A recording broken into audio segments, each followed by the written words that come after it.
Et si un jeu de société, un simple jeu de cartes, pouvait ouvrir une porte sur ce que les mots ont parfois du mal à exprimer? C'est exactement le point de départ de notre récent article, celui qu'on a publié le 26 mai dernier. Oui, on s'est penché sur Dixit. Ce jeu, on le connaît pour ses images très oniriques, très suggestives.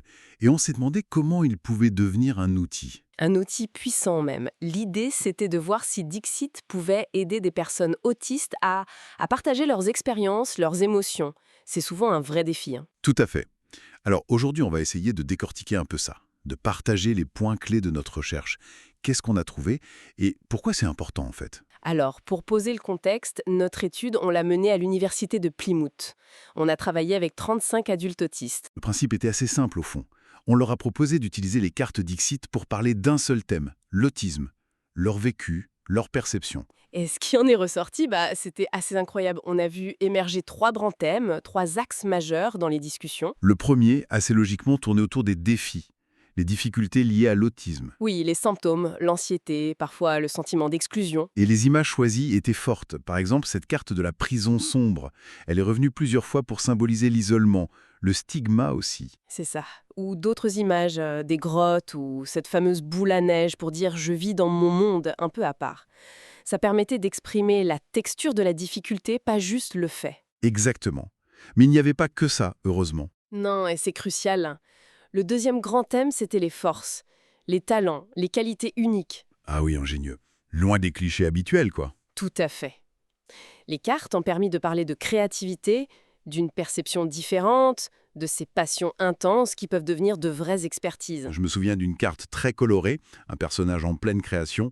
Elle a été utilisée pour parler de cette capacité à voir des détails que d'autres ne voient pas. Ou des cartes sur la musique, les mécanismes, pour illustrer des domaines d'intérêt très pointus.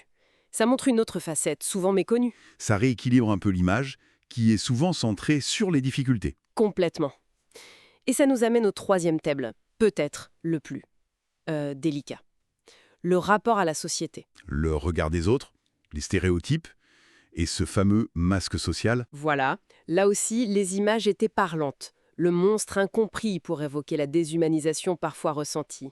Ou une armure, un robot, pour décrire ce besoin de cacher qui on est vraiment, pour se protéger ou juste s'intégrer.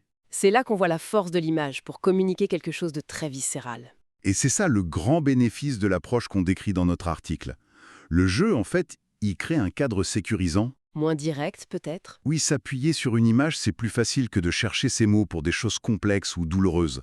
Gray Averton, la chercheuse principale sur notre projet, elle parlait de révélation pour certains.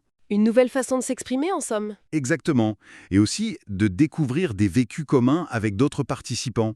Ça crée du lien, un sentiment de ne pas être seul. C'était très fort. Alors, si on prend un peu de recul, qu'est-ce que ça nous apprend tout ça? Au-delà de l'autisme spécifiquement. Notre recherche suggère que le jeu peut vraiment servir de médiateur pour aborder des sujets difficiles. Oui. Liam Krause, qui a co-signé l'article avec nous, disait que ces approches ludiques peuvent désamorcer un peu la tension qu'il y a à parler de certaines choses frontalement. C'est une piste intéressante pour améliorer la compréhension mutuelle, entre personnes autistes et neurotypiques par exemple, mais pas seulement. On pourrait imaginer d'autres applications? Ah oui, le potentiel semble assez large. On pense déjà adapter ça, pourquoi pas dans les écoles, pour parler de harcèlement, de deuil, des sujets où les mots manquent souvent aux enfants. L'idée de médiation ludique, utiliser le jeu pour faciliter l'expression sur des expériences humaines complexes, c'est prometteur. Tout à fait. C'est vraiment une porte qui s'ouvre. Donc, pour résumer un peu l'esprit de notre article, un jeu de cartes comme Dixit peut devenir bien plus qu'un divertissement. Un véritable pont pour l'expression, pour l'empathie. Un outil de dialogue inattendu. C'est ça. Et ça nous laisse avec une question, peut-être. Jusqu'où ces jeux sérieux, comme on les appelle parfois, peuvent-ils vraiment nous aider? Au-delà de ce que notre article a exploré, quel potentiel reste caché dans ces outils ludiques pour nous faire communiquer sur toute la gamme des expériences humaines, surtout celles qui résistent aux mots simples? Une question ouverte, clairement. Oui, un champ d'exploration passionnant qui, à mon avis, ne fait que commencer.